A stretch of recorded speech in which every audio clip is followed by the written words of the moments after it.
ก่อนกำลังสวนสนามก็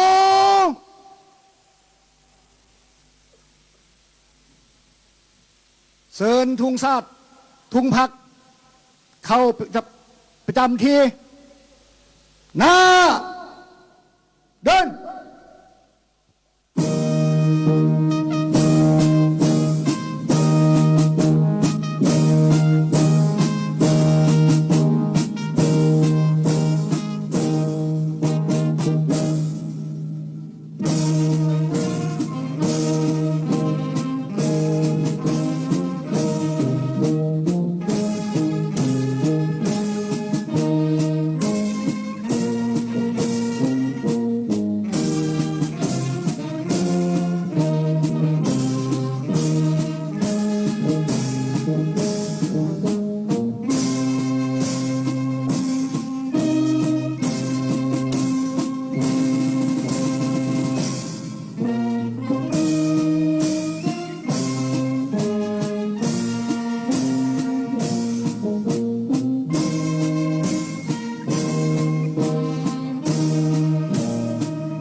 ก่อนกำลังเมื่อกี้นี่กับบรรดากรกำลังได้ถือถุง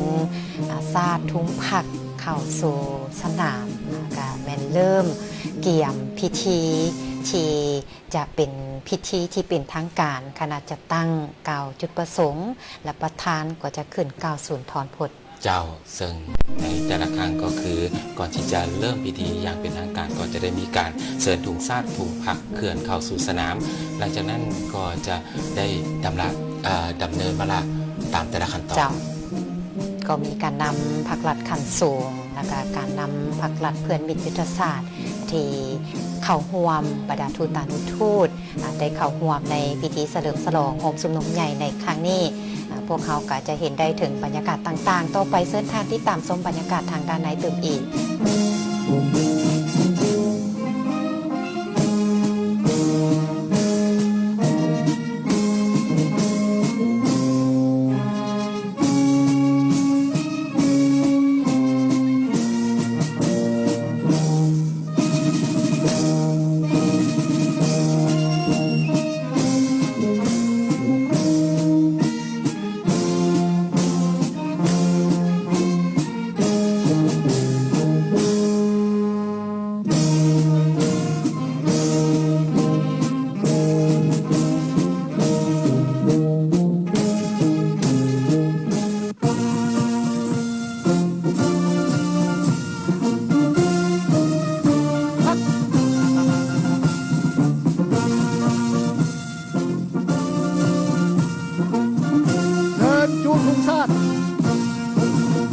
ประจำที่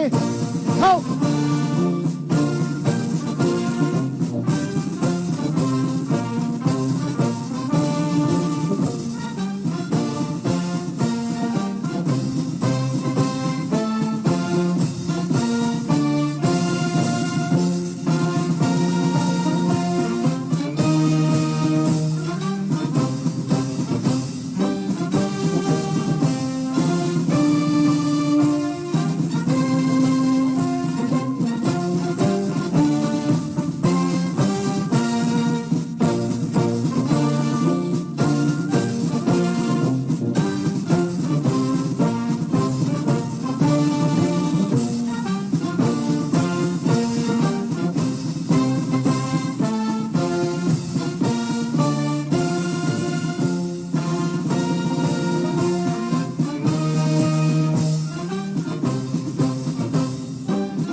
ขอเยียนบรรดาทานบรรดาสายแขกที่มีเกียรติที่นับถือทั้งหลายพิธีโฮมสุมนุมใหญ่ในสวนสนามเฉลิมฉลองวันสถาปนาสาธารณรัฐประชาธิปไตยประชาชนลาวครบรอบ50 ปี จะได้เริ่มขึ้นอย่างเป็นทางการขอเยียนเชิญบรรดาทานทั้งหมดแขกที่มีเกียรติทั้งภายในและต่างประเทศและพี่น้องห่วมชาติทุกทั่วหน้าลุกขึ้นยืนกงเข้ารบทุกชาติ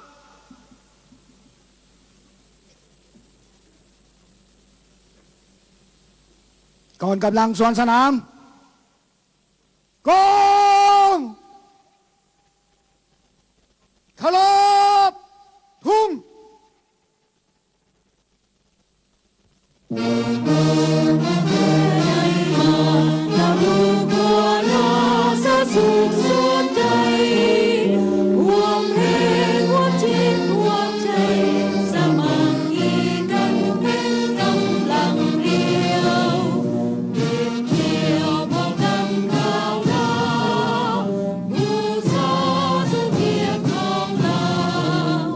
ทรง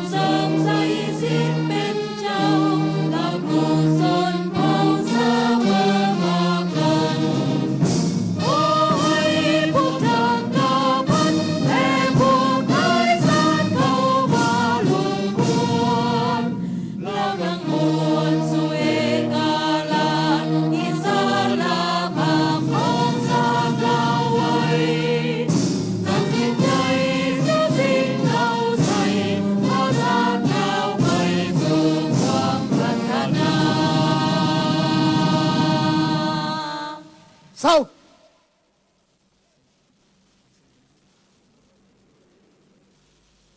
ขอเชิญนางลง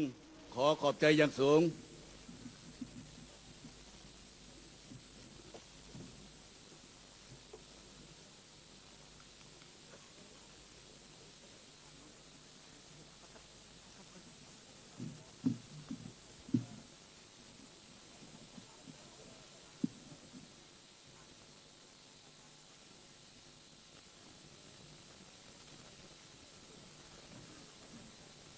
กับประจำที่หน้าเดิน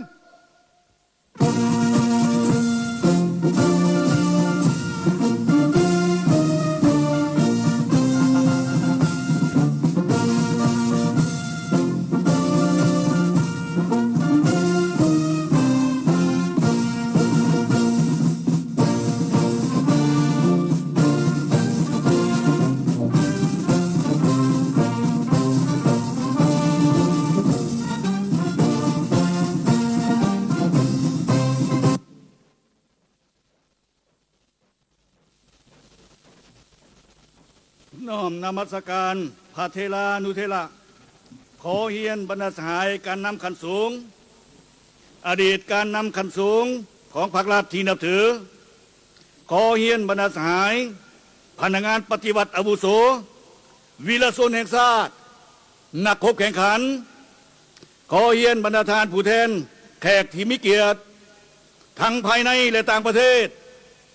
เอกอัครทูตฐานุทูตผู้ตั้งหน้าองค์การจัดตั้งสากลประจำสาธารณรัฐประชาธิปไตยประชาชนลาวนายและพลทหารนายและพลตำรวจพี่น้องห่วมชาติที่หักแพงทั้งหลายในบรรยากาศอันเบิกบานมวลซื่นและเอกอ้างทะนงใจเป็นอย่างยิ่งต่อผลงานและไสยชนะอันใหญ่หลวงที่ทั่วภาคทั่วรัฐกำลังประกอบอาวุธและปวงชนลาวทั้งชาติญาติมาได้ในภารกิจแห่งการปกปักรักษาและสร้างสาพัฒนาประเทศชาติใน50 ปีผ่านมามื้อนี้อยู่ที่สนามหลวงนครหลวงเวียงจันทร์อันเป็นสถานที่สักการะบูชาและเป็นหมากหัวใจของปวงชนลาวทั้งชาติคณะบริหารงานศูนย์กลางภาคประชาชนปฏิวัติลาวรัฐบาลแห่งสาธารณรัฐประชาธิปไตยประชาชนลาวสภาแห่งชาติแห่งสาธารณรัฐประชาธิปไตยประชาชนลาวศูนย์กลางในลาวสังชาติองค์การปกครองนครหลวงเวียงจันทร์ได้จัดตั้งพิธีโฮมชุมนุมใหญ่และสวนสนามเฉลิมฉลองวันสถาปนาสาธารณรัฐประชาธิปไตยประชาชนลาวครบรอบ50 ปี2 ธันวาคม 1975 2 ธันวาคม 2025พิธีโฮมชุมนุมใหญ่ของพวกเราถือเป็นเกียรติอย่างสูงและขอแสดงความคำนับต้อนสหายทองลุนศรีสุริตเลขาธิการใหญ่คณะบริหารงานศูนย์กลางภาคประชาชนปฏิวัติลาวประธานประเทศแห่งสาธารณรัฐประชาธิปไตยประชาชนลาวที่ให้เกียรติเข้าร่วมในพิธีมื้อนี้ขอคำนับชมเชยอย่างสุดอกสุดใจ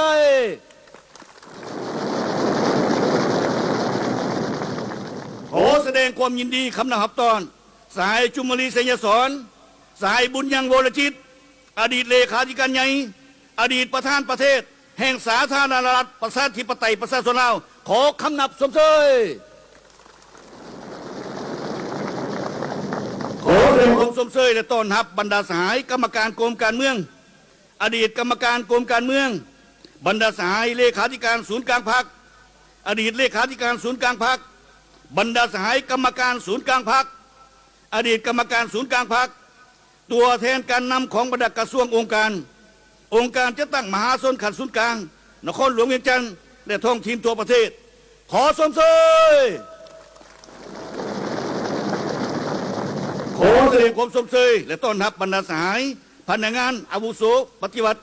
วีรชนแห่งชาตินักรบแข่งขันตัวแทนของนายและพลทหารนายและพลตำรวจตัวแทนนักรบเก่าปฏิวัติผู้ทรงคุณวุฒิตัวแทนบรรดาเผ่าตัวแทนคนเสื้อสัตว์ลาวอยู่ต่างประเทศที่มาร่วมพิธีในมื้อนี้ขอชมเชยพิธีโฮมชุมนุมใหญ่ขอแสดงความคำนับต้อนอย่างอบอุ่นมายังคณะผู้แทนขั้นสูง ของสาธารณรัฐสังคมนิยมเวียดนามนำโดยสายโตลมเลขาธิการใหญ่คณะบริหารงานศูนย์กลางพรรคคอมมิวนิสต์เวียดนามขอแสดงความสมเสยอย่างสุดอกสุดใจ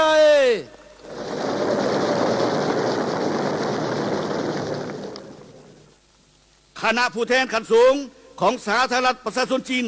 นำโดยสหายหวังหูหมิง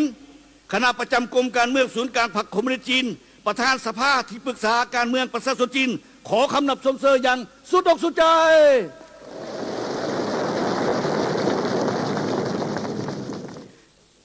คณะผู้แทนขั้นสูงของราชอาณาจักรกัมพูชีนำโดยสมเด็จปีใจเตเสนาเตียบันที่ปรึกษาขั้นสูงของเจ้าสวิตของประธานคณะพรรคประชาชนกัมพูชีขอคำนับสมเสยอย่างสุดใจคณะผู้แทนขั้นสูงของสหพันธ์รัสเซียนำโดยท่านนิโคลายซูราโลฟรองประธานสภาแห่งสูงแห่งสหพันธ์รัสเซียขอคำนับสมเสยคณะผู้แทนขั้นสูงของสาธารณรัฐกูบานำโดยสหายนางมาตายามาลาอาวิลากรรมการกรมการเมืองศูนย์กลางพรรคคอมมิวนิสต์กูบาผู้อำนวยการใหญ่ศูนย์พันธุกรรมและเทคโนโลยีชีวภาพขอคำนับสมเสยพิธีโฮมสุมใหญ่ขอแสดงความยินดีต้อนรับบรรดาทานเอกอัครทูตตานุทูตผู้ตั้งหน้าองค์การจัดตั้งสากลประจำสาธารณรัฐประชาธิปไตยประชาชนลาวที่เข้าร่วมพิธีโฮมสุมใหญ่และขอแสดงความสมเสยต้อนรับชาวนครหลวงเวียงจันทร์และพี่น้องโฮมซาที่เข้าร่วมและติดตามการชมถ่ายทอดสดพิธีโฮมสุมใหญ่ในขณะนี้ขอสมเสย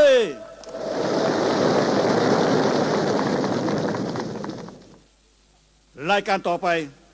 คณะหายพิซอบพิธีขอถือเป็นเกียรติอย่างสูงเฮียนเสือนสหายทองลุนศรีสุริตเลขาธิการใหญ่คณะบริหารงานศูนย์กลางพรรคประชาชนปฏิบัติลาวประธานประเทศแห่งสาธารณรัฐประชาธิปไตยประชาชนลาวกล่าวสุนทรพจน์ต่อพิธีขออนุญาตเฮียนเสือน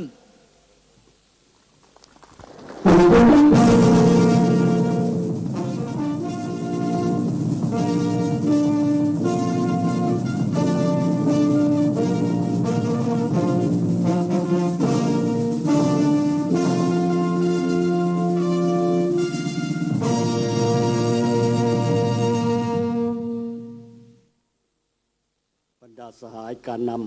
ำอดีตการนำภาครัฐที่นับถือบรรดาสหายสมาชิกพรรคพนักงานอาวุโสในทั่วประเทศแขกต่างประเทศบรรดาทูตตนทูตตั้งหน้าองค์การจัดตั้งสากลฐานยิ่งฐานทรายที่มีเกียรติพี่น้องร่วมชาติเพื่อนมิตรที่ฮักแพงทั้งหลายมื้อนี้คณะบริหารงานศูนย์กลางพรรครัฐบาลสภาแห่งชาติศูนย์กลางในลาวสร้างชาติกำลังประกอบอาวุธได้ปวงชนลาวได้ร่วมเป็นจิตหนึ่งใจเดียวกันจัดตั้งพิธีโฮมสุมนุมใหญ่ขึ้นในสถานที่อันศักระบูชาและติดพันกับบรรดาเหตุการณ์ประวัติศาสตร์ด้านการเมืองวัฒนธรรมสังคมของศาสตร์เฮาแห่งนี้เพื่อเฉลิมฉลองวันศาสตร์ครบรอบ50 ปี ก่อนหน้านี้50 ปีสถานที่แห่งนี้ได้เป็นบ่อนเต้าโฮมกำลังอันมหึมาของนักปฏิวัติและป่าชนลาวผู้ฮักชาติเพื่อยึดอำนาจการปกครองอยู่นครหลวงเวียงจันทร์อันนำไปสู่กองประชุมใหญ่ผู้แทนประชาชนทั่วประเทศเพื่อประกาศลบล้างระบอบลาเมืองขืนและระบอบศักดินาขุนศึกอย่างสิ้นเชิงสถาปนาสาธารณรัฐประชาธิปไตยประชาชนลาวขืนอย่างสง่าผ่าเผยในวันที่2 ธันวาคม 2575จากเหตุการณ์ประวัติศาสตร์อันยิ่งใหญ่ครั้งนี้ได้เฮ็ดให้ชะตากรรมของชาติและสังคมของประเทศเฮาเปลี่ยนแปลงอย่างลึกซึ้งและได้ไขสังกัดใหม่แห่งการก่อสร้างปิตุภูมิลาวที่แสนฮักและห่วงแหนของพวกเฮาให้ก้าวเดินไปอย่างว่องไวและเข้มแข็ง ตามเส้นทางเอกราชเป็นเจ้าตนเอง เอกภาพและวัฒนาถาวรหับประกันให้ปราชนลาวบรรดาเผ่าแต่ดำรงชีวิตอยู่อย่างอิ่มหนำสำราญมีอิสรภาพและมีความผาสุกตลอดกาลนานเมื่อหวนคืนบรรแห่งไสสนะอันยิ่งใหญ่แห่งการสร้างตั้งระบบใหม่ที่ดังก้องกังวานไปทั่วทุกแห่งหนในโลกพวกเฮามีความอาลัยอาวรณ์และหูบุญคุณอันใหญ่หลวงต่อวีรกรรมมันล้ำเลิศและนึกถึงผลงานและความเสียสละอันยิ่งใหญ่ของประธานไกรสอนพรหมวิหารประธานสุภานุวงศ์และบรรดาผู้นำนักรบปฏิวัติวิลาชนสมาชิกพรรคพนักงานตลอดหอดประชาชนลาวบรรดาเผ่าที่ได้อุทิศให้แก่ภารกิจต่อสู้กุศลอย่างพิละอาหารบ่ย่านกลัวต่อความยุ่งยากลำบากใดๆจนสามารถได้เอกราชแห่งชาติปลดปล่อยประเทศชาติได้อย่างสมบูรณ์ด้วยความสามบาทข้อนยุทธศาสตร์แบบบัวบ่ซ้ำน้ำบ่ขุนแต่สามารถจับปลาได้ในพิธีอันเข่งขรึมและมีความหมายสำคัญนี้ข้าพเจ้าขอเรียนเชิญบรรดาสหายแต่แขกที่มีเกียรติบรรดาทานที่เข้าร่วมอยู่ณที่นี้และร่วมพิธีอยู่ทุกแห่งในทั่วประเทศจงพร้อมกันลุกขึ้นก้มหัวไว้อาลัยถึงดวงวิญญาณของบรรดาสหายที่ล่วงลับไปแล้วขอเชิญ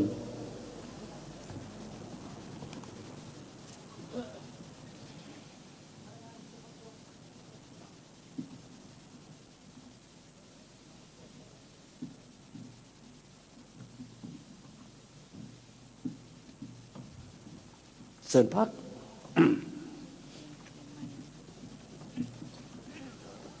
บรรดาสหาย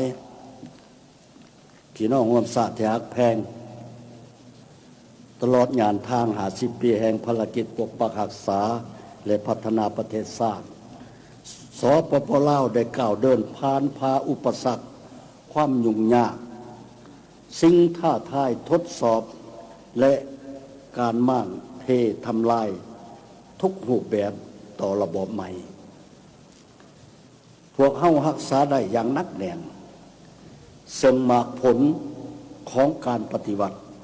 ที่แลกมาได้ด้วยยาเถือและชีวิตและการเสียสละบทจักว่าเท่าใดของนักปฏิวัติพนักงานนักรบและปราชญ์ลาวผู้รักษาภายใต้การนำพาอันถูกต้องสองใสของพรรคปราชญ์ปฏิวัติลาวพวกเฮาได้ตั้งหน้าเด็ดเดียวและบากบั่นสู่ส้นสูงสุดเพื่อ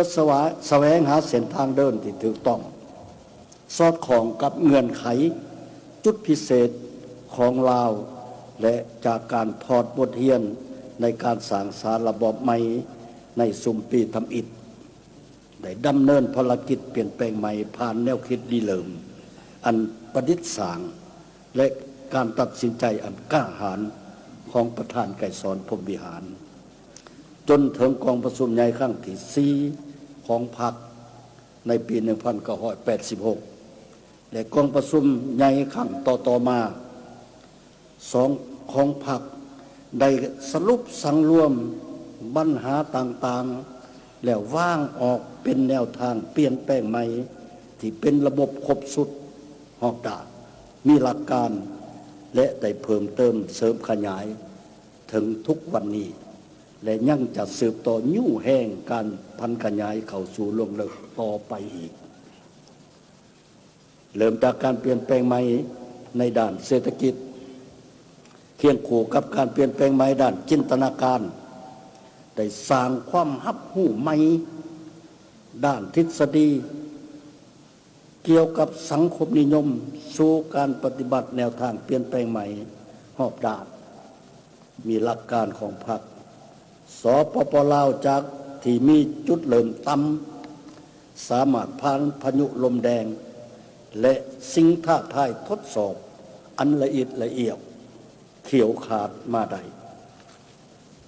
พวกเขาสามารถเว้าได้อย่างเอกอ้างทะนงใจว่า ศาสตร์ลาวจากประเทศศักดินาหลาหลัง แต่ตกเป็นเมืองสวยตกเป็นเมืองขึ้นของต่างชาติเป็นเวลาหลายร้อยปีได้กลายเป็นประเทศที่มีเอกราชมีอำนาจอธิปไตยอย่างสมบูรณ์บนพื้นแผ่นดินอันแสนหักและปฏิตุภูมิอันห่วงแหนของตนประชาชนลาวบรรดาเผ่าได้มีระบอบประชาธิปไตยปราศนได้รับการสร้างตั้งมีการบูรณะและพัฒนาให้เติบใหญ่เข้มแข็งและมีการเปลี่ยนแปลงอย่างใหญ่หลวงทุกด้านรับประกันได้ความมั่นคงและเสถียรภาพทางการเมืองอย่างนักแน่นสังคมมีความสงบปลอดภัยและเป็นระเบียบเรียบร้อยความสมัครคีเป็นปึกแผ่นภายในชาติได้รับการเชิดชูยิ่งขึ้นเศรษฐกิจขยายตัวต่อเนื่องคุณค่าเอกลักษณ์ด้านวัฒนธรรมอันดีงามของชาติได้รับการปกปักรักษาและเสริมขยายกลายเป็นมรดกอันล้ำค่าให้คนลาวเฮาได้สืบทอดต่อไปชีวิตความเป็นอยู่ของประชาชนลาวบรรดาเผ่าได้รับการเอาใจใส่ปัวแป้งได้ยกขึ้นยกสูงขึ้นอย่างบ่หยุดยั้งแก้ไขความทุกข์ยากเป็นก้าวๆและได้หลุดพ้นออกจากประเทศสถานภาพของประเทศด้อยพัฒนาในปี 2026 จะมาถึงสปป.ลาวเป็นคู่ห่วมมือคู่ห่วมพัฒนาที่ไว้เนื้อเสือใจของบรรดาประชาชาติมีที่ตั้งและบทบาทสำคัญในยุทธศาสตร์แห่งการเสื่อมจอดเสื่อมโยงของอนุภาคพื้นภาคพื้นและสากลบทบาทสื่อเสียงของสปป.ลาวได้รับการเสริฐสู้สูงเด่นขึ้นในเวทีสากล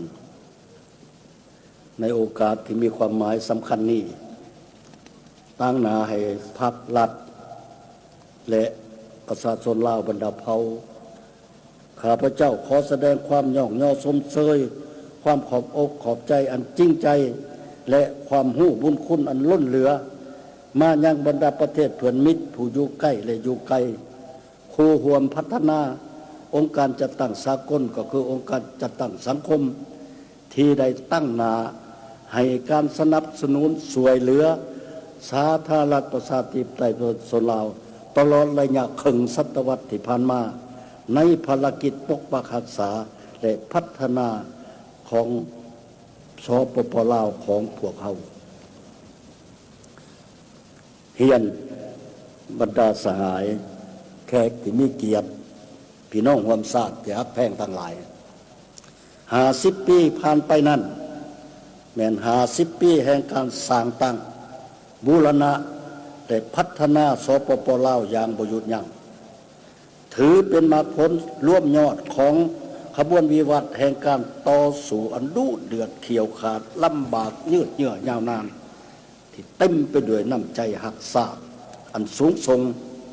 บ่ยอมจำนนความฟดฟื้นปฏิวัติและการเสียสละของบรรพบุรุษและวีรบุรุษของชาติลาววีรชน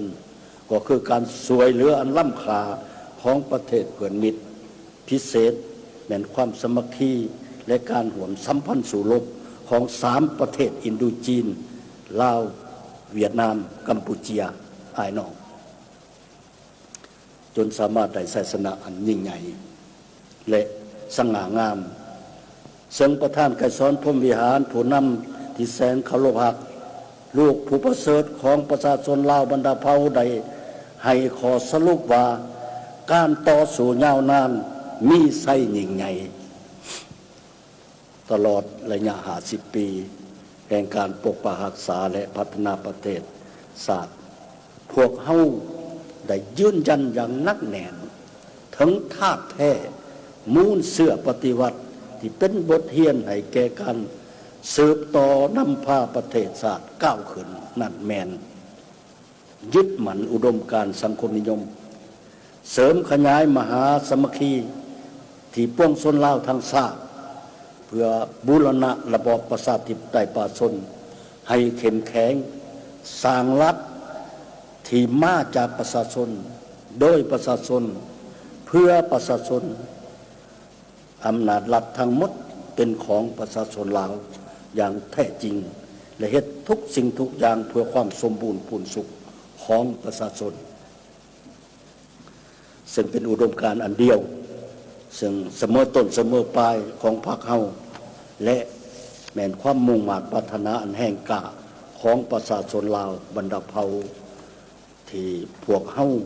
และคนหุ่นผู้สืบทอดต้องสืบต่อยึดมันเพื่อนำภารกิจปฏิวัตินำพาประเทศเฮาก้าวขึ้นสังคมนิยมอย่างนักแน่น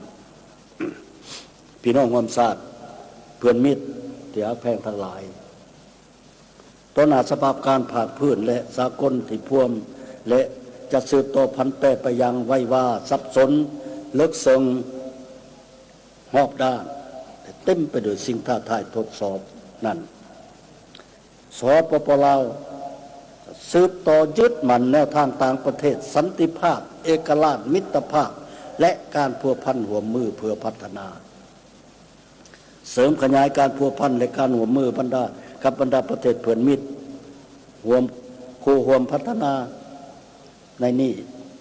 สืบต่อเพิ่มทวีความสมัคคีสายพัวพันอันซีดแน่นกับประเทศเพื่อนมิตรยุทธศาสตร์สร้างเศรษฐกิจเอกราชเป็นเจ้าตนเองเด็ดเดี่ยวยึดมั่นเส้นทางพัฒนาที่มีความสมดุลกลมเกลียวระหว่างเศรษฐกิจกับวัฒนธรรมสังคมและปกปักรักษาสิ่งแวดล้อมตามทิศสีเขียวและยืนยงสืบต่อคุดค้นและเสริมขยายท่าแห้งความสามารถบ่มซ่อนสมทบกำลังแห้งของศาสตร์กับกำลังแห้งของยุคสมัยเข้าในการปกปักรักษาและพัฒนาประเทศชาติบนพื้นฐานการเสริฐสู่สันติศาสตร์เอกราชเป็นเจ้าตนเองพึงตนเองสร้างความเข้มแข็งโดยตนเองทั้งสามารถก้าวออกสู่โลกได้อย่างนักแน่นเสริมขยายสิทธิเป็นเจ้าของประชาชนได้ส้มไส้มากผลของการพัฒนาอย่างยุติธรรมและทั่วถึงสร้างความอยู่ดีกินดีและความหังมีขึ้นอย่างบ่หยุดยั้งพวกเฮาต้องสู่ชนบรรลุขาดไม้ใหญ่ในการสืบต่อ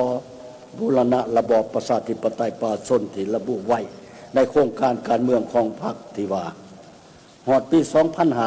2555เมื่อวันสร้างต่างพรรคประชาชนปฏิวัติลาวครบรอบ100 ปีสปป.ลาวเป็นประเทศกำลังพัฒนาที่มีรายรับปานกลางสูงระบบการเมืองที่เข้มแข็งมีระบบการเมืองที่เข้มแข็งมีพื้นฐานเศรษฐกิจที่ทันสมัยกำลังการผลิตได้รับการพัฒนาหอบด้านโดยมีการพัวพันการผลิตและที่สอดคล้องและก้าวหน้าชีวิตการเป็นอยู่ของประชาชนลาวบรรดาเผ่าได้มีพื้นฐานอันนักแน่นก้าวสู่ความอิ่มหนำสำราญพวกเฮาจะสืบต่อปกปักรักษามรรคผลของการปฏิวัติผลงานและไสสนะตลอด50 ปีด้วยชีวิตและอุดมการณ์อันเด็ดเดี่ยวเหนียวแน่นเสมอต้นเสมอปลายของหุ่นคนสืบทอดต่อไปตราบเท่าใดๆด้วยการเสริมขยายน้ำใจหักษาอันดูดื่มความบริสุทธิ์ผุดพองความรับผิดชอบต่อหน้าที่การเมืองความเสียสละอันสูงส่งของถั่วพรรคถั่วรัฐและถั่วกำลังประกอบอาวุธ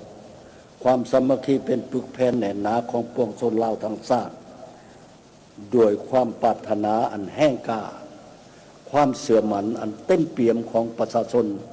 ต่ออนาคตอันสว่างไสวของประเทศชาติที่บรรพบุรุษของพวกเราได้วางหากฐานปูพื้นเอาไว้ซึ่งพ่วมได้รับการต่อยอดและยกระดับขึ้นด้วยคนหุ่นปัจจุบันและผู้สืบทอดที่จงรักภักดีนั้นพวกเราจะสามารถบรรลุจุดหมายสร้างสาธารณรัฐประชาธิปไตยประชาชนลาวสันติภาพเอกราชประชาธิปไตยเอกภาพและวัฒนธรรมเกิดเป็นจริงอย่างแน่นอนสาธารณรัฐประชาธิปไตยประชาชนลาวมันยืนพรรคประชาชนปฏิวัติลาวที่มีเกียรติสง่ามันยืนประธานไกรสอนพรหมวิหารผู้นำที่แสนหักยืนยงในภารกิจปฏิวัติและอยู่ในดวงใจของพวกเราตลอดไปนำใจวันที่2 ธันวามันยืนขอขอบใจ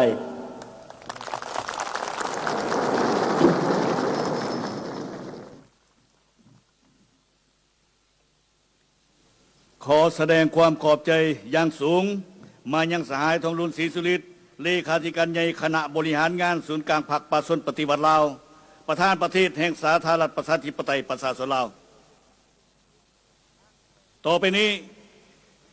จะเป็นรายการเดินสวนสนาม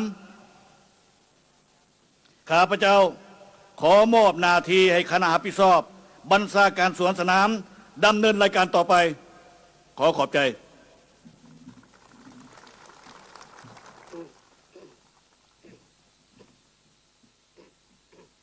กองกำลังสวนสนามกง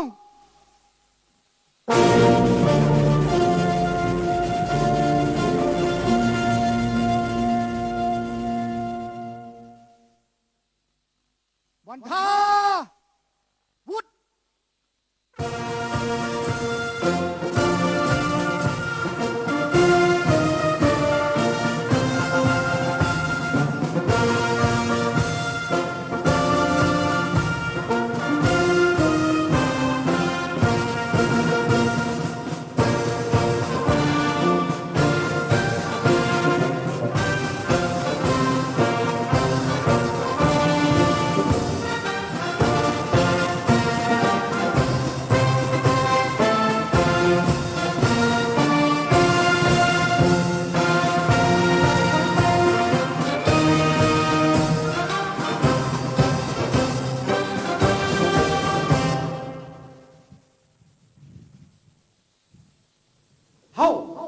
พลโทสายใจกรมสิทธิ์ห้องรัฐมนตรีกระทรวงป้องกันประเทศหัวหน้ากรมใหญ่เสนาธิการกองทัพผู้บัญชาก่อนกำลังเดินขบวนและสวนสนามรายงานสหายพลโทคำเลี้ยงอุทัยไกรสอนกรรมการศูนย์กลางพรรครัฐมนตรีกระทรวงป้องกันประเทศการจะตั้งก่อนสวนสนามเพื่อเฉลิมฉลองวันสถาปนาสาธารณรัฐประชาธิปไตยประชาชนลาวครบรอบ50 ปีได้จะตั้งสำเร็จเพียงเชิญสหายกว่าแถวฮับ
ดาทหาย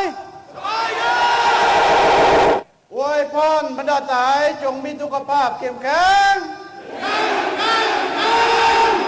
นำใจวันศาสตร์ที่สองท่านว่ามันยืน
สบายดีบรรดาทหายอวยพรบรรดาทหายจงมีสุขภาพเข้มแข็งนำใจวันศาสตร์ที่สองท่านว่ามันยืน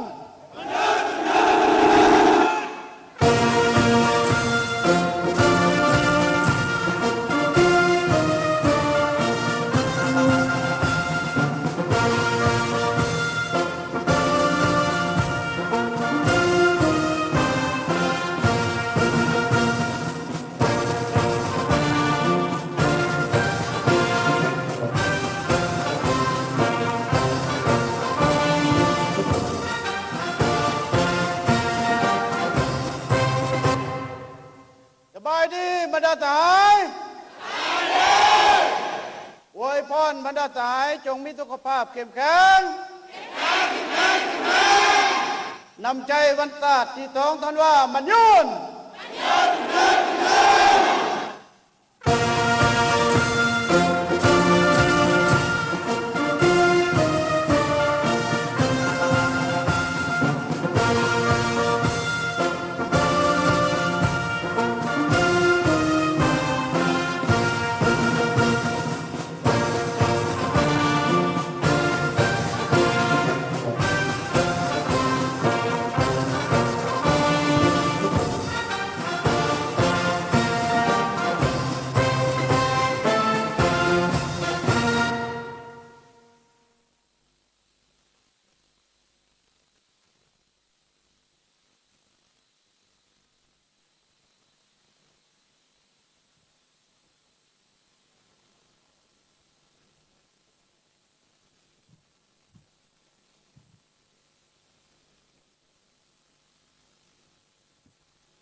สบายดีบรรดาทหาย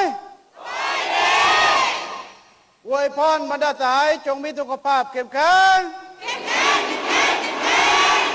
นำใจวันศาสตร์ที่สองท่านว่ามันยืน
ำเลียงอุทาไกรสอนรัฐมนตรีกระทรวงป้องกันประเทศ แห่งสาธารณรัฐประชาธิปไตยประชาชนลาวรายงานสหายทองรุ่นศรีสุริตเลขาธิการใหญ่คณะบริหารงานศูนย์กลางพรรคประชาชนปฏิวัติลาวประธานประเทศแห่งสาธารณรัฐประชาธิปไตยประชาชนลาวการกาเกียมก่อนกำลังเดินขบวนตัวนสนามทุกภาคส่วนได้กาเกียมสำเร็จต่อไปนี้ขออนุญาตเริ่มต้น ได้ปฏิบัติ ครับ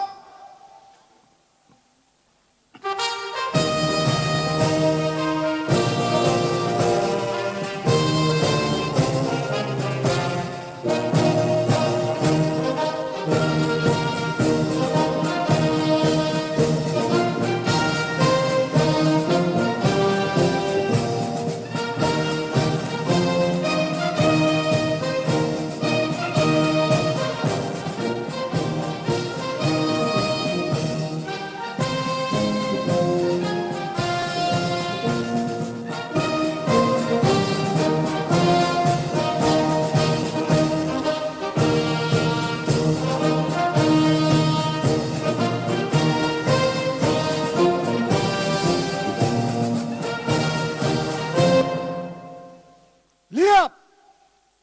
วุฒ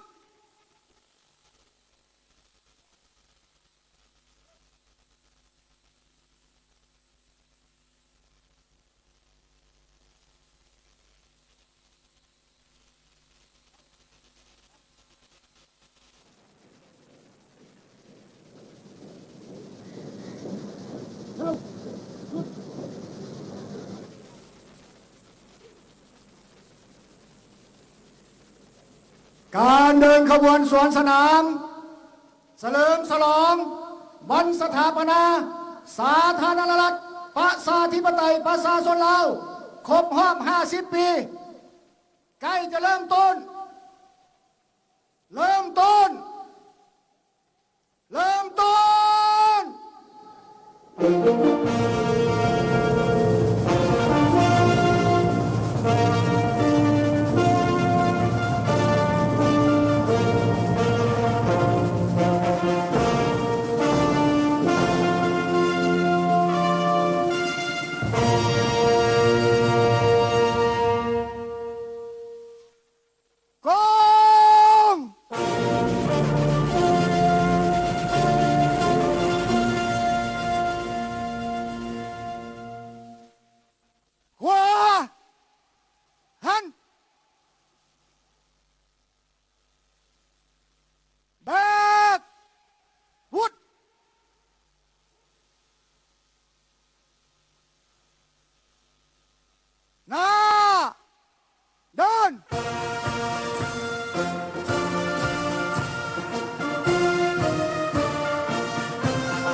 ผู้ชมที่หักแพงปัจจุบันนี้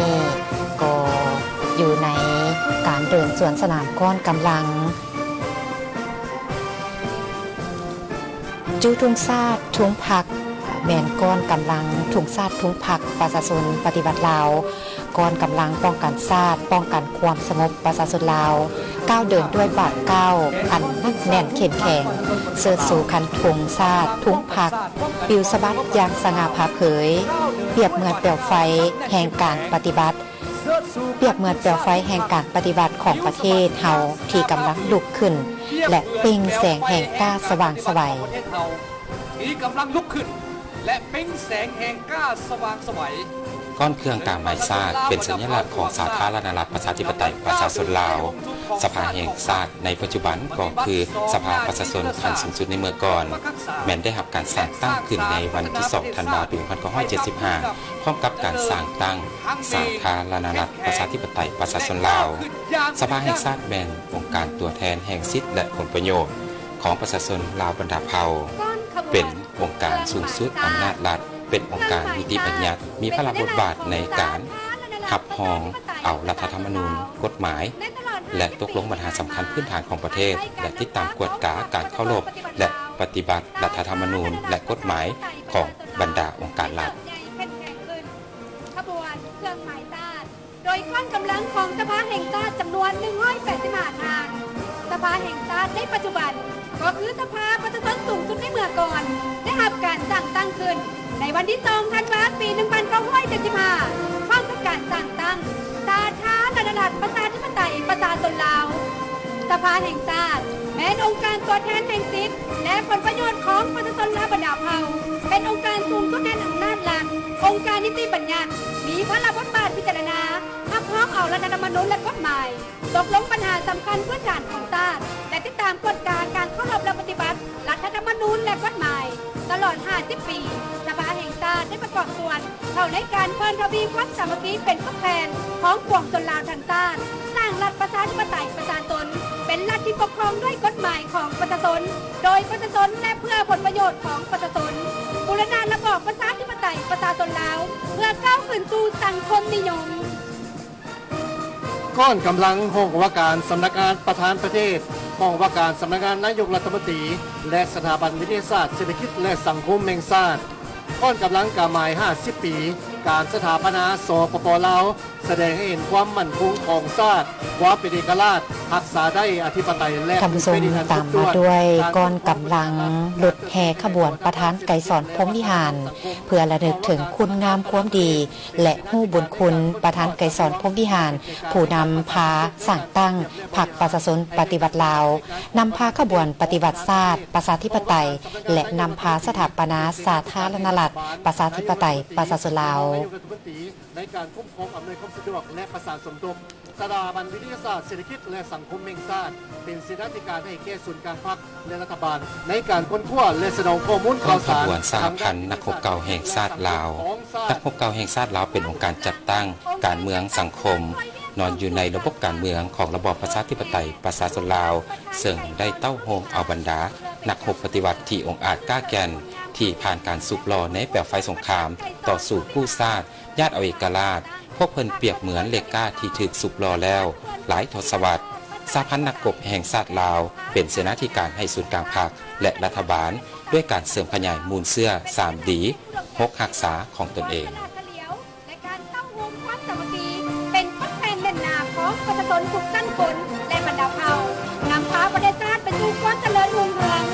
นำขบวนแห่โดยก้อนกำลังจากห้องว่าการศูนย์กลางภาคคณะจะตั้งศูนย์กลางภาคสถาบันการเมืองและการปกครองแห่งชาติจำเป็นตัวแทนในแก่6องค์การจะตั้งคณะช่วยเวียดของศูนย์กลางภาคตลอดระยะ50ปีแห่งการทำใช้ศูนย์กลางภาคองค์การจะตั้งคณะช่วยเวียดของศูนย์กลางภาคได้เสริมขยายมูลเสื้ออันดีงามประธานไกรสอนพรหมวิหารยืนยงในภารกิจปฏิบัติของพวกเขาตลอดไปและขบวนรถก้าวเข้าสู่พามใจแม้นขบวนรถของสหพันธ์นักรบเก่าแห่งชาติลาวซึ่งเป็นองค์การจะตั้งการเมืองสังคมที่นอนอยู่ในระบบการเมืองของระบอบประชาธิปไตยประชาชนลาว ซึ่งได้เต้า ต่อด้วยก้อนทุงไซกองทัพประชาชนลาวก้อนทุงไซกองทัพประชาชนลาวเป็นสัญลักษณ์แสดงให้เห็นถึงผลงานทาแท้มูลเสื้อวิรกรรมอันล้ำเลิศของกองทัพประชาชนลาวภายใต้การนำพาเด็ดขาดโดยกงและหอบด้านของพรรคประชาชนปฏิวัติลาวกองทัพเฮายิงได้รับเพิ่มทวีการปรับปรุงก่อสร้างให้เติบใหญ่เข้มแข็งก้าวขึ้นเป็นกองทัพปฏิบัติที่มีแบบแผนทันสมัยสมเกียรติสมเป็นกองทัพวีรชนของชาติลาววีรชนอย่างแท้จริงปกป้องสิทธิและผลประโยชน์อันชอบธรรมของสมาชิกระบบเก่าประกอบส่วนเขาในการคุ้มครองรัฐคุ้มครองสังคมปกป้องรักษาและพัฒนาประเทศชาติกำลังเคลื่อนเข้าผ่านไซแมนก้อนทุงไซกองทัพประชาชนลาวกองทัพประชาชนลาวเป็นสัญลักษณ์แสดงให้เห็นถึงผลงานท่าแท้มูลเสื้อวิรกรรมอันล้ำเลิศของกองทัพประชาชนลาวตลอดระยะ76 ปีแห่งการกำเนิดเติบใหญ่เข้มแข็งในภารกิจต่อสู้บนปล่อยชาติกองทัพเขาได้ตีต้านการชุมนุมของจักรพรรดิลาวเมื่อขึ้นแบบเก่าแบบใหม่และลูกเล่งติ่งมือขายชาติของพวกเขาให้ประสายอย่างห่างหาก้าวสู่ระบบใหม่ภายใต้การนำพาเด็ดขาดโดยกงและความด้านของพรรคประชาชนปฏิวัติลาวกองทัพเขายิ่งได้ทำการเพิ่มทวีปรับปรุงให้เติบใหญ่เข้มแข็งก้าวขึ้นมีแบบแผนทันสมัยสมเกียรติเป็นกองทัพวีรชนของชาติลาววีรชนอย่างแท้จริงก้อนนายทหารบกเป็นตัวแทนของนายทหารเสนาบัญชาการเมืองพลาธิการเทคนิคเป็นหัวจักรลักแรงในการบัญชาก้อนกำลังไฟเพศยิง369ก้อนกำลังไฟเพศยิง369แม่นสัญลักษณ์แห่งมือเสื้อของกำลังไฟเพศยิงกองคำอิฐได้รับการประกาศสั่งตั้งขึ้นในเดือนมีนาปี 1969 อยู่บนดินแดนเสียงขวางวีรชนเป็นกำลังไฟหมุนในการตีต้านศัตรูผู้ที่มาหุกหาง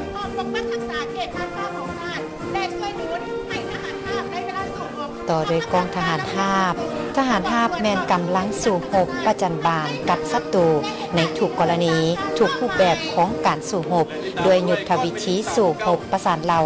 และสู่หบเอกราชทางในระยะสงครามต่อสู้ปลดปล่อยชาติก็คือระยะปกปักรักษาและพัฒนาประเทศชาติในยามสงครามเป็นอีกแล้วยามใดก็ได้เคียงบาเคียงไหลกับเพศชายประกอบส่วนเป็นทหารราชกองร้อนและเลี้ยงขนส่งเสบียงอาหารอาวุธลูกกระสุนออกสู่แนวหน้ากองกำลังไฟเพศหญิงได้สร้างวิรกรรมอันล้ำเลิศให้แก่ประเทศชาติปี 1960 มีหน้าที่เคลื่อนไหวสู่หบปิดลับลอยตีบันทอนกำลังของศัตรูสร้างเงื่อนไขให้เราหบอื่นๆบุกตีศัตรูในภารกิจต่อสู้ปลดปล่อยชาติก็คือระยะสร้างสรรค์และพัฒนาประเทศชาติทหารราบตีพิเศษก็ได้ประกอบส่วนสำคัญเข้าในชัยชนะรวมของกองทัพและประชาชนลาวก่อนเราหบสืบข่าวได้รับการสร้างตั้งขึ้นในวันที่22 ธันวาคม 1945 มีหน้าที่รับประกันความมั่นคงของชาติเป็นหูเป็นตาชิบปิดลับแทรกซึมเข้าในทุกขงเขตเวียกงานมีไหวพริบปฏิสร้างซอกคนเก็บกรรมข้อมูลข่าวสารแผนการเคลื่อนไหวและเหลี่ยมกลอุบายมากเพทำลายฝ่ายกงกันข้ามต่อระบบใหม่ของพวกเขาว่องไวรายงานขันถึงแก้ไขเหตุการณ์ที่จะเกิดขึ้นให้ทันเวลาก้อนกำลังทหารสายแดนได้รับการสร้างตั้งขึ้นในวันที่22 ตุลาปี 1912 มีพระบทบาทหน้าที่ปกปักรักษาสายแดนพัวพันกับกำลังป้องกันสายแดนของบรรดาประเทศที่ใกล้เคียงปฏิบัติสนธิสัญญาและข้อตกลงต่างๆเกี่ยวกับปัญหาสายแดนเป็นกำลังจ้างทาอยู่ป้อมด้านหน้าเพื่อปกปักรักษาประเทศชาติตามมาด้วยก้อนทหารอากาศหญิงแมนก้อนตัวแทนให้แก่เอื้อน้อง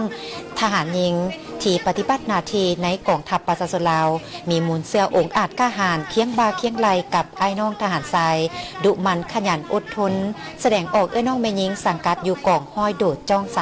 306ก้อนเราหบรถต่างและยานกอเราหบรถต่างและยานกอได้สร้างตั้งขึ้นในปี 1961 มีหน้าที่ประสานกับเราหบอื่นๆสู่หบตีอย่างพิละอาจหารในบ้านหบต่างๆเพื่อต่อสู้คู่ชาติต้านการหุกหานจากกษัตริย์และลูกแหล่งตีมือของพวกเขา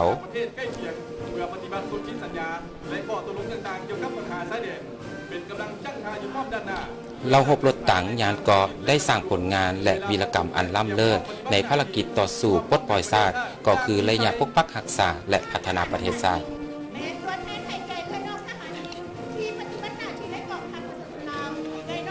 ก่อนเราหบปืนใหญ่หน้าดินแมน ก้อนกำลังที่ในละแม่นระยะแห่งการต่อสู้กู้ชาติประกอบส่วนสำคัญเข้าในเสสนาอันใหญ่หลวงของกองทัพและประชาชนเฮาเหล่าปืนใหญ่หน้าดินนับมือนับได้รับการปรับปรุงทั้งปริมาณและคุณภาพท่านผู้ชมที่เคารพอยู่น่านฟ้าของสวนสนามในวันนี้ก็สังเกตเห็นมีการแสดงยนต์ที่นำเสนอถุงชาติถุงผักกา50 ปีพร้อมด้วยคำขวัญวันชาติที่2 ธันวาคมมันยืน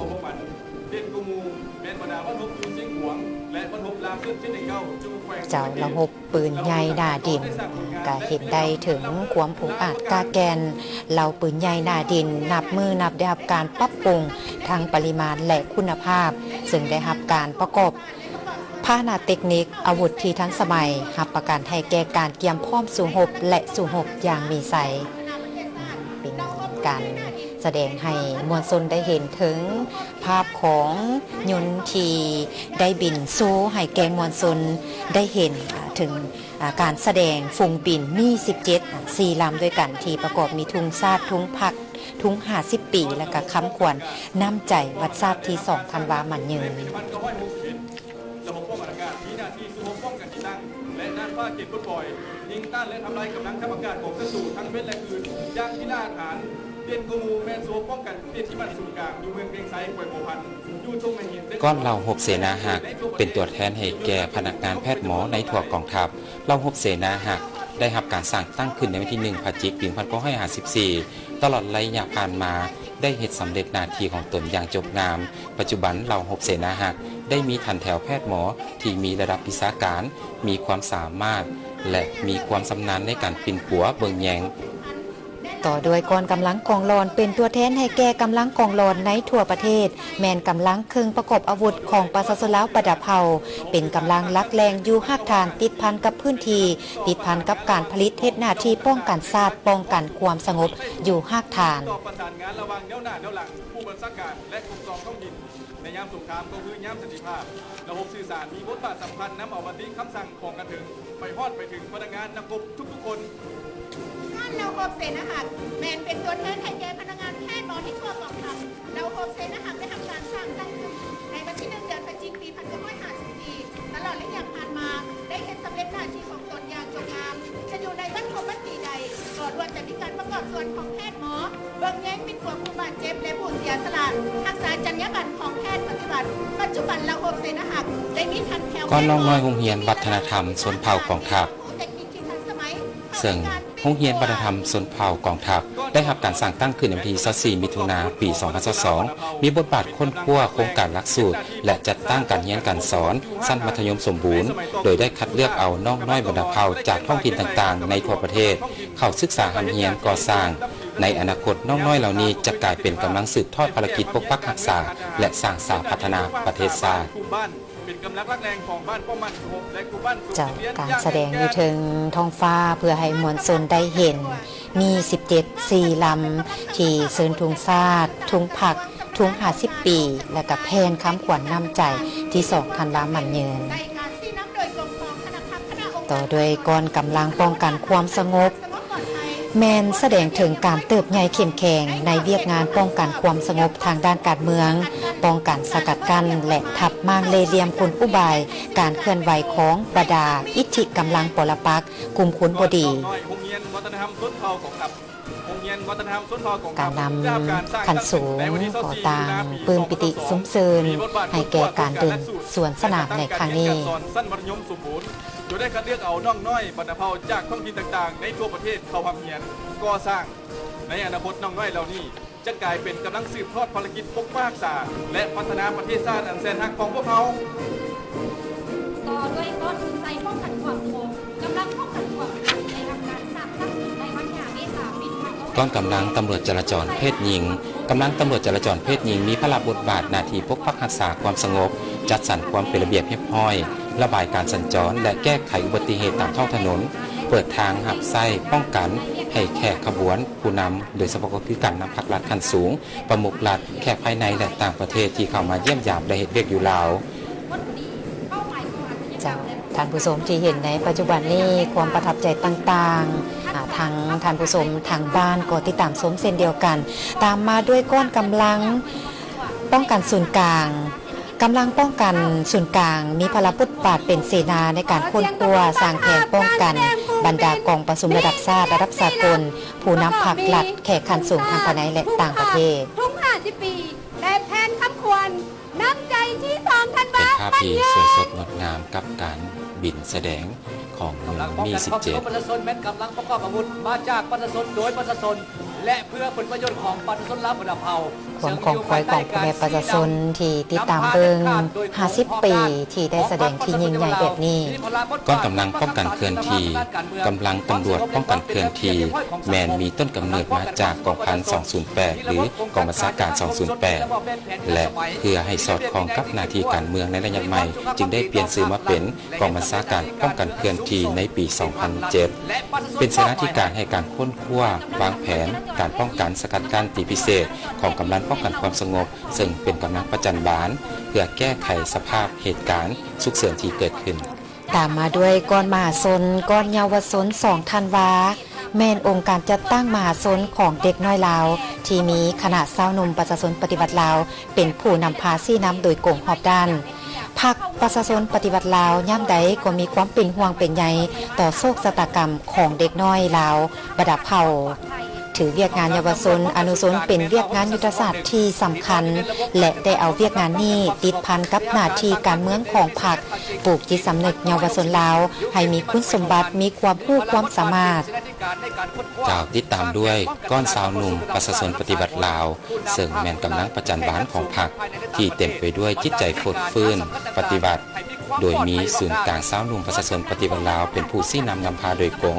ตามรัฐธรรมนูญกฎหมายภายใต้การนำของพรรคในการเต้าโฮมความสามัคคีศึกษาอบรมปกป้องส่งเสริมและพัฒนาสาวหนุ่มเยาวชนลาวบรรดาเผ่าให้กลายเป็นกำลังหนุนที่จงรักภักดีของพรรคภายใต้ห่มทุงของพรรคสาวหนุ่มก็คือการประกอบส่วนที่ดีโดยเฉพาะก็คือได้ปฏิบัติตาม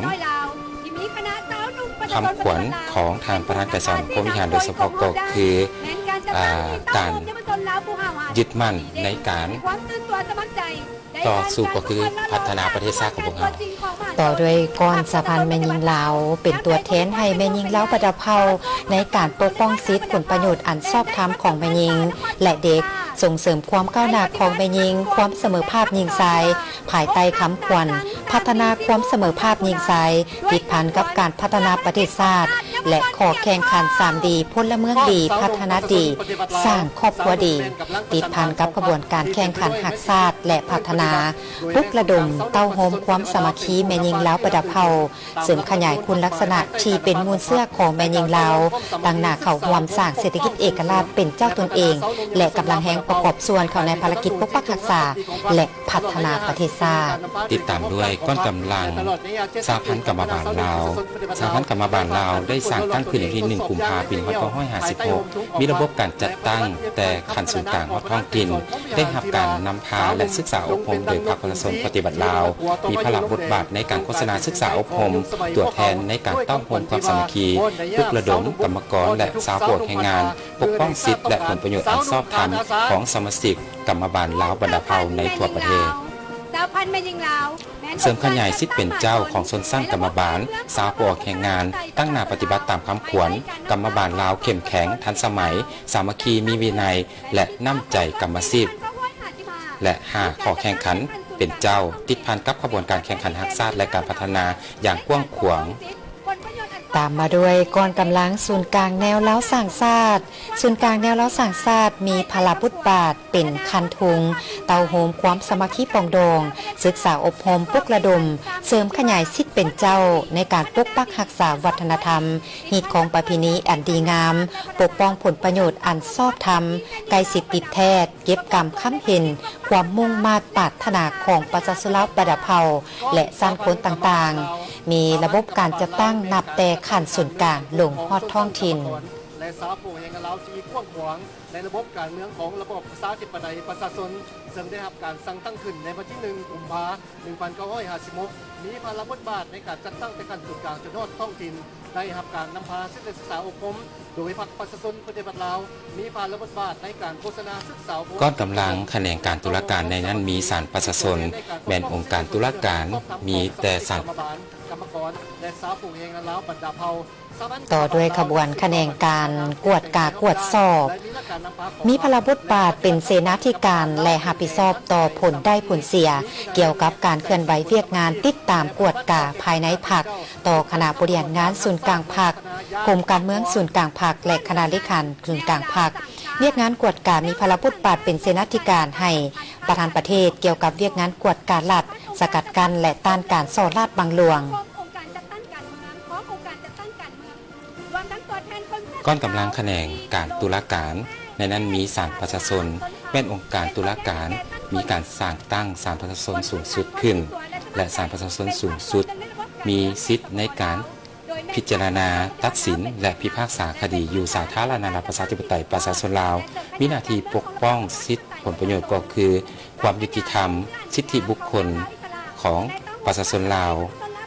ในนั้นมีองค์การอัยการประชาชนสูงสุดก็แม่นองค์การสั่งฟ้องผู้ถูกหาขึ้นศาลและติดตามกวดกาเข้ารบและปฏิบัติกฎหมายในการดำเนินคดีตามกระบวนการยุติธรรมยึดมั่นคิดซี่นำที่ว่าผู้กระทำผิดต้องถูกลงโทษตามกฎหมายผู้บริสุทธิ์จะบ่ถูกลงโทษมี3องค์ประกอบด้วยกันก็มีศาลประชาชนสูงสุดองค์การอัยการประชาชนสูงสุดและแขนงยุติธรรมองค์การตรวจสอบเอกลักษณ์มีบทบาทหน้าที่ในการตรวจสอบอย่างเป็นเอกลักษณ์ต่อบรรดากฎองค์การและแขวงและนครหลวงจันทร์และบรรดาภาคส่วนต่างๆในบรรดาก้อนกำลังดังกล่าวเป็นตัวแทนในการต้านและสกัดกั้นการส่อราษฎร์บังหลวงก้อนแขนงการตุลาการศาลประชาชนแม้นองค์การตุลาการมีแต่ศาลประชาชนเท่านั้นจึงมีสิทธิอำนาจพิจารณาแขนงการยุติธรรมกระทรวงยุติธรรมแมนกงจักรหนึ่งของรัฐบาลเป็นเสนาธิการให้แก่รัฐบาลคุ้มครองมหาภาคเวียกงานกฎหมายและยุติธรรมประกอบส่วนเขาในการสร้างสรรค์ปรับปรุงกฎหมายนิติกรรมใต้กฎหมายอย่างเป็นระบบครบสุดยุ่งแหงเวียกงานตัดสินของศาลให้ถูกต้องและบรรลุตัวเลขคาดหมายสุขยู่ในการโฆษณาเผยแพร่สร้างสถิติเคารพกฎหมายในทั่วสังคม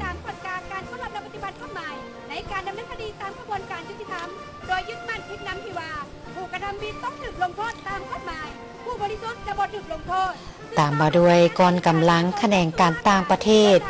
กระทรวงการต่างประเทศและคณะพัวพันต่างประเทศศูนย์กลางพรรคเรียกงานการต่างประเทศได้ติดพันกับขบวนการต่อสู้กู้ชาติของประชาชนลาวประดับเผ่าปัจจุบันสาธารณรัฐประชาธิปไตยประชาชนลาวมีสายพัวพันการทูตกับประเทศ151ประเทศมีสายพัวพันกับพรรคการเมืองในโลก145พรรคการเมืองมีคณะสันติภาพและ1สมาคมมิตรภาพกับต่างประเทศและสาวสมาคีของลาวมีสำนักงานผู้ต่างหน้าแห่งสปปลาวประจำอยู่ต่างประเทศนิติกรรมใต้กฎหมายเป็นระบบครบสุดประกอบส่วนเขาในการปกปักรักษาความมั่นคงความสงบปลอดภัยในสังคมและสร้างสรรค์พัฒนาเศรษฐกิจสังคมให้รับปื้นรับตัวใหญ่เข้มแข็งเจริญก้าวยุ่งเหยิงเรียกปฏิบัติคำตัดสินของศาลให้ถูกต้องและบรรลุตัวเลขคาดหมายในนั้นบรรดาก้อนแขนงการศึกษาวิทยาศาสตร์และกีฬากระทรวงศึกษาธิการและกีฬามีหน้าที่สำคัญในการพัฒนาทรัพยากรมนุษย์ให้กลายเป็นกำลังแห่งเปรียบเหมือนทวนไฟที่ส่องแสงสว่างแห่งปัญญาและความรู้ที่บ่มีวันดับมอดของความเจริญหุ่งเฮืองพร้อมทางสุขยุ่งส่งเสริมพัฒนาวิทยาศาสตร์เทคโนโลยีและนวัตกรรมของอุตสาหกรรม4.0แนใส่ประกอบส่วนเข้าในการสร้างเศรษฐกิจเอกราชเป็นเจ้าตนเองนับมือนับไหลขึ้นส่งเสริมมวลชนทุกเพศวัยเข้าร่วมฮัดกายบริหารและดินกีฬาให้ทั่วถึงสร้างได้บุคลากรกีฬาที่มีคุณภาพเข้าร่วมในการแข่งขันเวทีภาคพื้นและสากล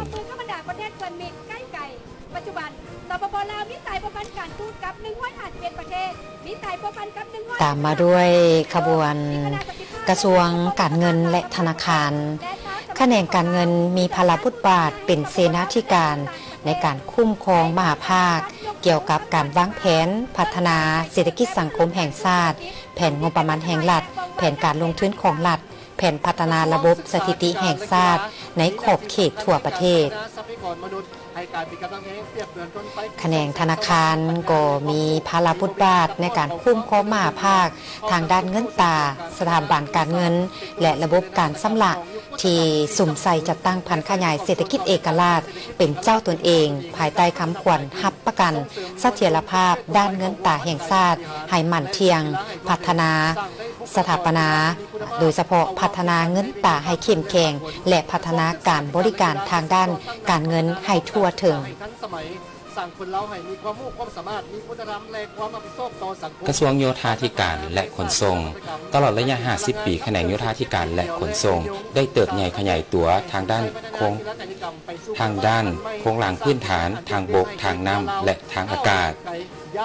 และทางในตัวเมืองก็ได้มีการสร้างตะข่ายขยายตัวเจ้าเห็นว่าแขนงคมนาคมขนส่งมีการพัฒนา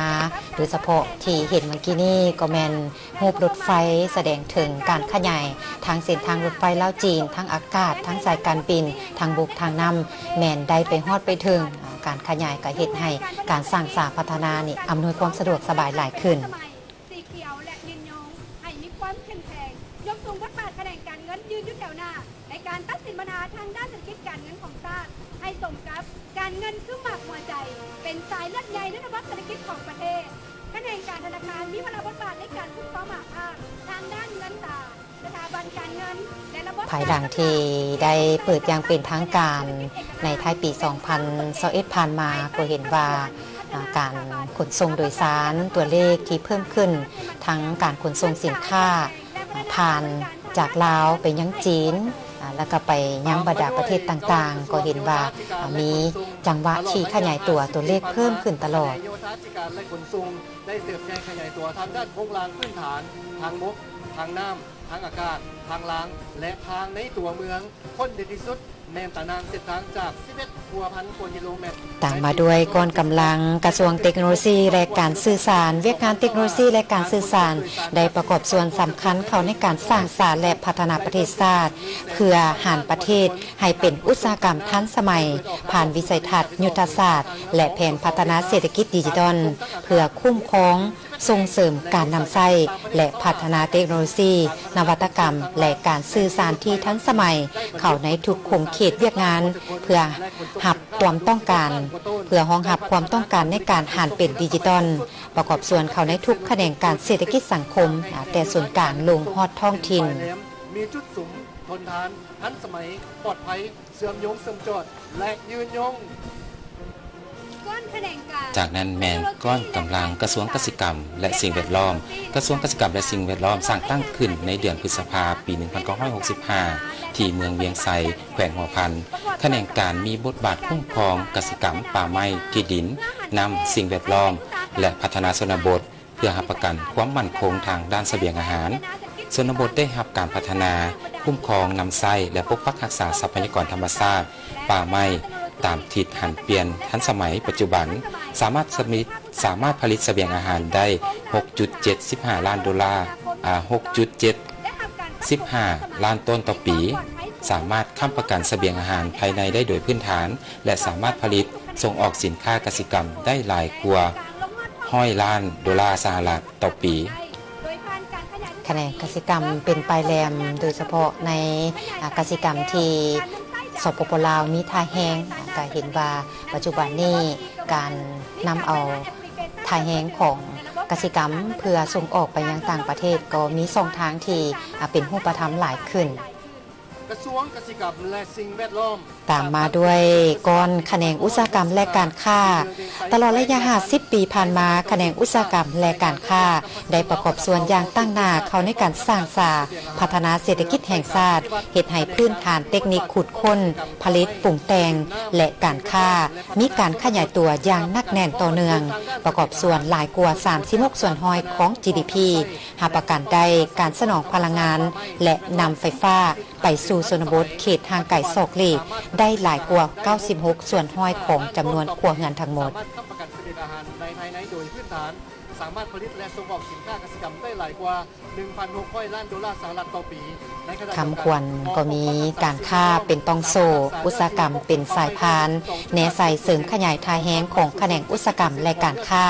ให้เป็นกำลังขับเคลื่อนเศรษฐกิจเอกราชเป็นเจ้าตนเองอย่างนักแน่น ตามด้วยก้อนกำลังของกระทรวงสาธารณสุขภายใต้การนำพาของพรรคประชาชนปฏิบัติลาวเวียกงานสาธารณสุขได้มีการพัฒนาให้ทันสมัยและคุณภาพสูงขึ้นภายใต้นโยบายถือเอาเวียกงานอนามัยการพยาธิและส่งเสริมสุขภาพเป็นต้นต่อและสนองการบริการปิ่นปัวพยาธิอย่างทั่วถึงให้มีคุณภาพเสมอภาพและยุติธรรมเป็นสำคัญโฆษณาศึกษาเกี่ยวกับสุขศึกษารักษาสุขภาพให้พ่อแม่ประชาชนลาวบรรดาเผ่าหันเปลี่ยนวิธีการดำรงชีวิตแบบใหม่ให้ถูกต้องสามารถควบคุมการแพร่ระบาดของพยาธิโควิด -19 และพยาธิตามฤดูกาลได้อย่างมีประสิทธิผล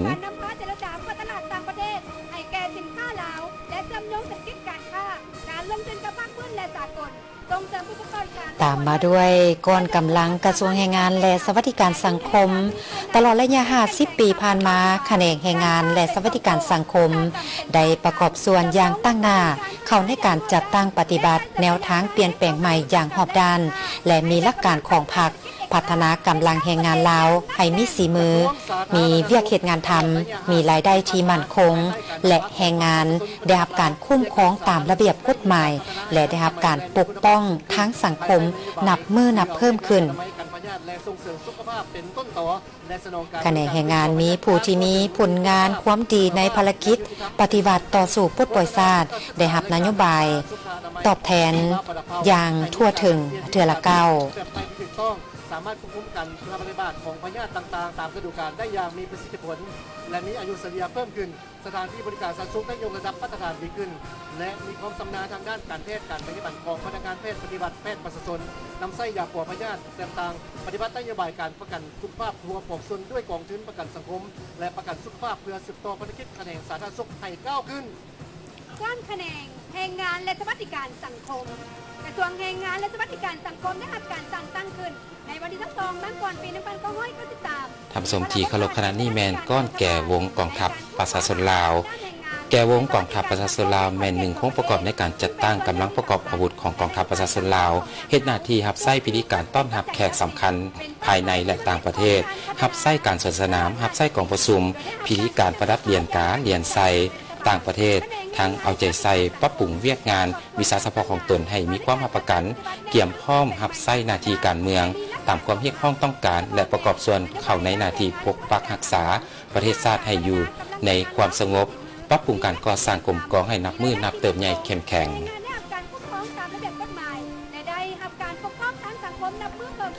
ผู้ที่มีผลงานความดีในภารกิจปฏิบัติต่อสู่ปลดปล่อยชาติในแนวนโยบายการป้องกันคุณยังทั่วถึงเทื่อละก้าว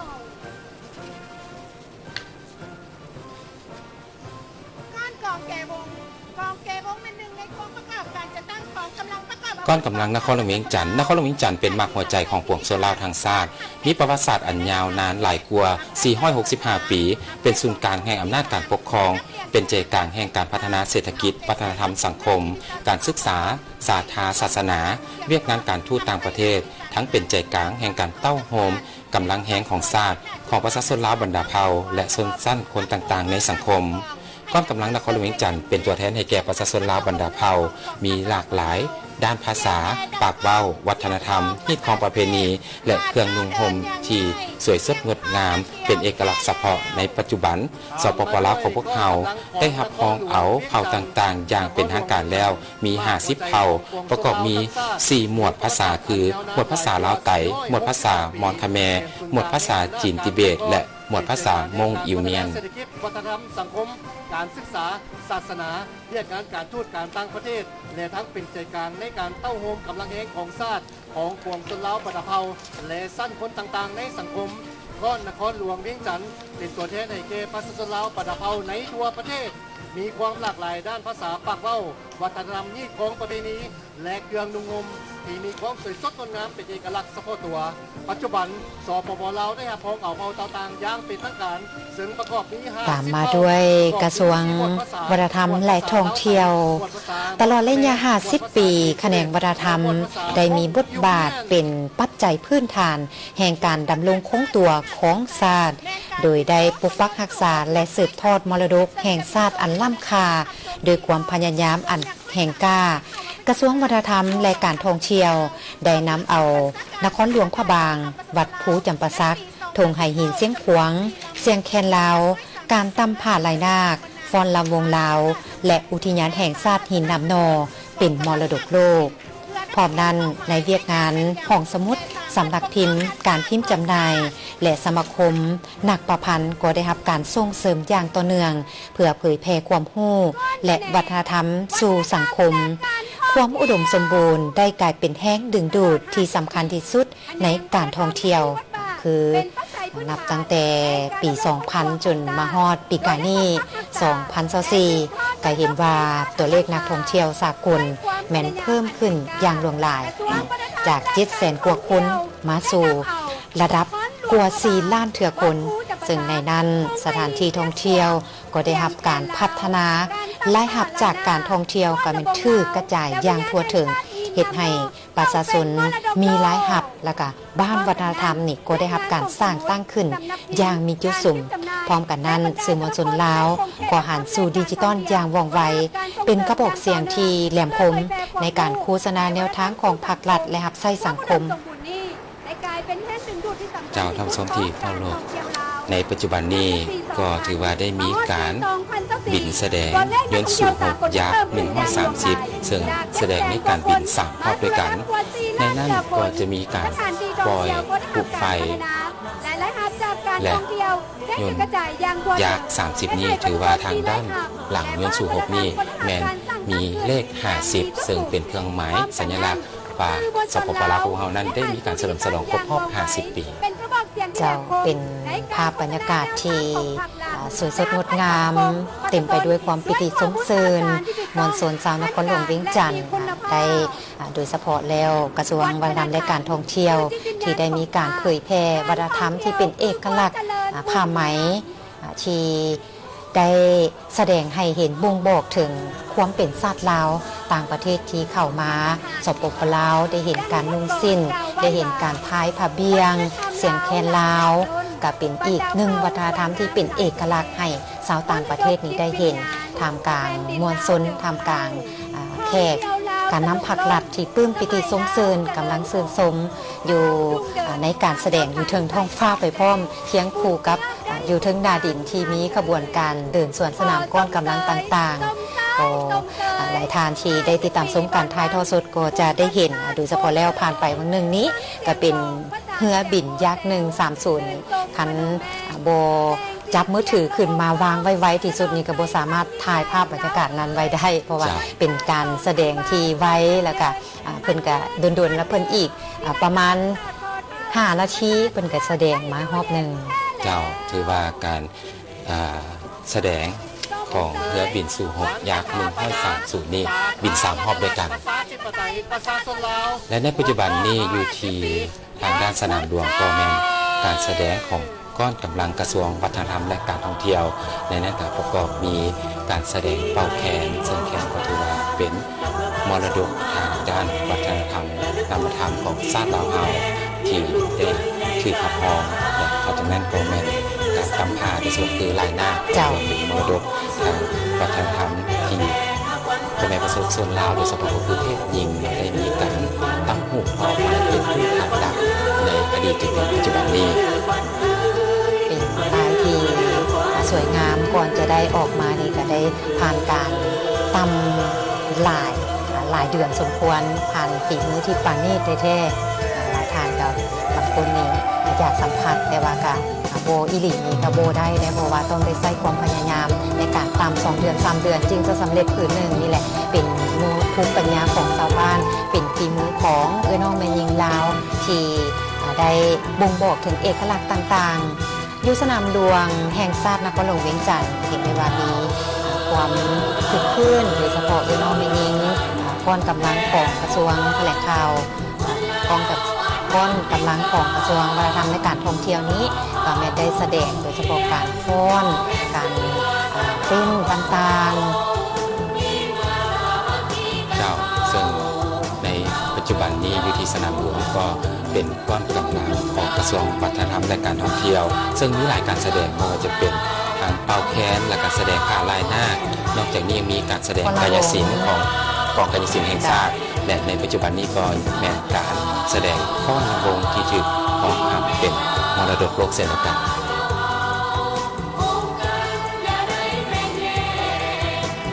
เยือนเจียมใส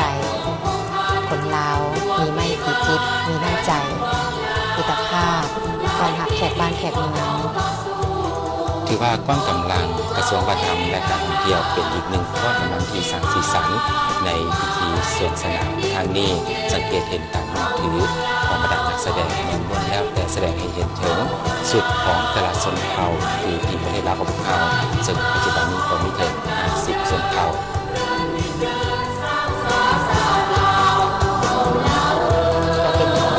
ก่อนกำลังขบวนสุดท้ายปิดงานนอกจากการที่เห็นสวนสนามมาแต่ละคนกำลังนี่แต่ละคนกำลังก็แม่นได้เดินสวนสนามด้วยความเพียบพร้อมมาสิ้นสุดอยู่ในก่อนกำลังของกระทรวงวัฒนธรรมและการท่องเที่ยวที่นำเอาเอกลักษณ์วัฒนธรรมประเพณีต่างๆสื่อให้เห็นถึงเอกลักษณ์แท้ๆอยู่แต่ละท้องถิ่นในขอบเขตทั่วประเทศมีสถานที่ท่องเที่ยวที่หลากหลายทางวัดภูจำปาสักทั้งหลวงพระบางยศสินขวางกับแมนทงไฮหินทั้งแขกที่เขาห่วมสมนี่ก็จะได้ฮู้สปปลาวหลายขึ้น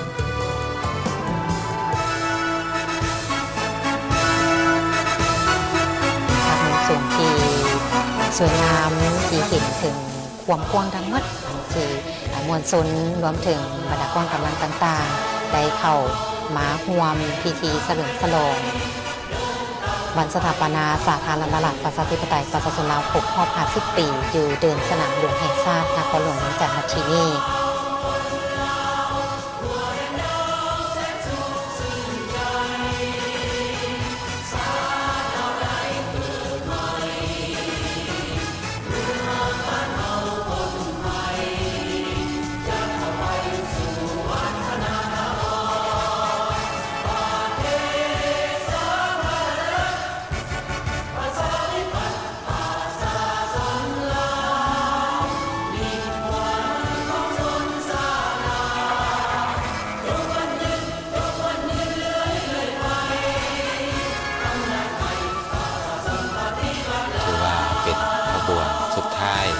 ที่มีการแสดงที่หลากหลายและสร้างความประทับใจให้กับบรรดาการนำภาพลักษณ์คันสูงพร้อมด้วยแขกที่ถูกเสื้อเชิญมาห่วงในครั้งนี้ทับส้มที่เคารพนี่ก็คือวาระของการดำเนินพิธีการเดินขบวนสวนสนามเฉลิมฉลองวันสถาปนาสาธารณรัฐประชาธิปไตยประชาชนลาวครบรอบ50 ปีในภาคเช้าของมื้อนี้ซึ่งในภาคค่ำของมื้อนี้พวกเราก็จะมีการนำเสนอก็คือการถ่ายทอดสดให้ท่านนั้นได้รับชมพิธีจุดบั้งไฟดอกแสดงโดรนแบบลวดลายต่างๆรูปแบบต่างๆแล้วก็ยังมีจุดดอกไฟจุดบั้งไฟดอกนั้นที่เป็นอีกหนึ่งสีสันที่มวลชนจะต้องได้บ่เสียโอกาสบ่พลาดโอกาสไปเบิ่งในมื้อค่ำคืนของมื้อแลงเพิ่นเริ่มนี่แม่น18:30 19 โมงเป็นต้นไปพุ่นแหละจนไปฮอด22 โมงเฉลิมฉลองวันสถาปนา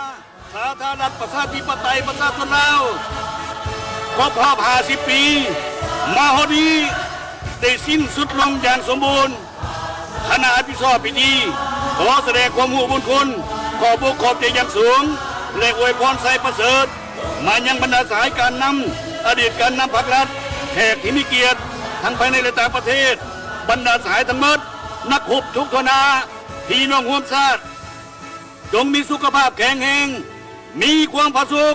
ญาติได้ผลสำเร็จใหม่ใหญ่หลวงกว่าเก่าในภารกิจแห่งการปกปักรักษาและสร้างสรรค์ประเทศชาติอันแสนหาของพวกเราขอแสดงความขอบใจอย่างสูงเชิญบรรดาท่านพักผ่อนได้ ท่านผู้ชมที่ผ่านไปนั่นก็เป็นพิธีโฮมซุมนุมใหญ่เฉลิมฉลองวันสถาปนาสาธารณรัฐประชาธิปไตยประชาชนลาวครบรอบ50 ปี อยู่เดินสนามหลวงแห่งชาตินครหลวงเวียงจันทร์เจ้าหวังว่าคงจะสร้างความประทับใจให้แก่ทุกท่านพอสมควรถือว่าปีนี้เป็นปีที่มีการเฉลิมฉลองอย่างยิ่งใหญ่สมเกียรติกับวันสถาปนาสาธารณรัฐประชาธิปไตยประชาชนลาวครบรอบ50 ปีและการถ่ายทอดสดของพวกเขาก็ถือว่าใกล้จะสิ้นสุดลงแล้วก็ต้องขอขอบใจกับผู้ที่สนับสนุนในการถ่ายทอดสดครั้งนี้ก็คือบริษัทลาวโทรคมนาคมที่ให้การสนับสนุนอินเทอร์เน็ตในการถ่ายทอดสดขอบใจโครงการสื่อสารการหับไส้การนำภาครัฐบริหารที่สนับสนุนสายใหญ่แก้วขอบใจบริษัทดาวเทียมลาวเอเชียแปซิฟิกและขอบใจกรมสื่อสารกระทรวงป้องกันความสงบที่สนองอุปกรณ์สื่อสารในการถ่ายทอดสดครั้งนี้เจ้าและอย่าลืมท่านผู้ชมนอกจากติดตามชมในภาคเช้านี้แล้วโทรภาพแห่งชาติก็ยังจะมีการถ่ายทอดสดให้ทานได้ติดตามชมในภาคค่ำตึมอีกอยู่สนามหลวงแห่งชาตินครหลวงเวียงจันทร์จะมีการแสดงจูดดอกไม้ไฟที่ยิ่งใหญ่แล้วก็จะมีการแสดงโดรนรูปแบบต่างๆบเฉพาะแต่อยู่สนามหลวงก็อยู่ตามจุดต่างๆอยู่ประตูไซหรือว่าอยู่จุดที่สามารถเบิ่งในเขตใกล้ๆเป็น9 จุด 10 จุดด้วยกันที่เพิ่นมีการแสดงฉะนั้นพ่อแม่ประชาชนอย่าลืมไปติดตามชมแต่ถ้าหากทานบ่ได้ไปก็โทรภาพแห่งชาติมีการถ่ายทอดสดแล้วก็จะผ่านลิงก์ต่างๆในเพจของโทรภาพเช่นเดียวกันเจ้าทุกท่านสามารถติดตามรับชมได้เริ่มแต่เวลา19 โมงเป็นต้นไปจะนำเสนอท่านนั้นได้รับชมบรรยากาศสดหรือว่าถ้าทุกท่านอยากจะไปเห็นการจูดเนาะตัวจริงอยู่ที่สนามหลวงก็สามารถเดินทางไปร่วมรับชมได้กับการแสดงในถือว่าเป็นการแสดงสุดท้ายในการร่วมเฉลิมฉลองวันสถาปนาสาธารณรัฐประชาธิปไตยประชาชนลาวครบรอบ50 ปีในปีนี้มองนี่เวลาของการถ่ายทอดสดพวกเราใกล้จะสิ้นสุดลงแล้วขอเชิญติดตามชมรายการปกติจากทางสถานีข้าพเจ้าทั้งสองพร้อมทีมงานลาไปก่อนพบกันใหม่ในภาคค่ำตื่นอีกสบายดี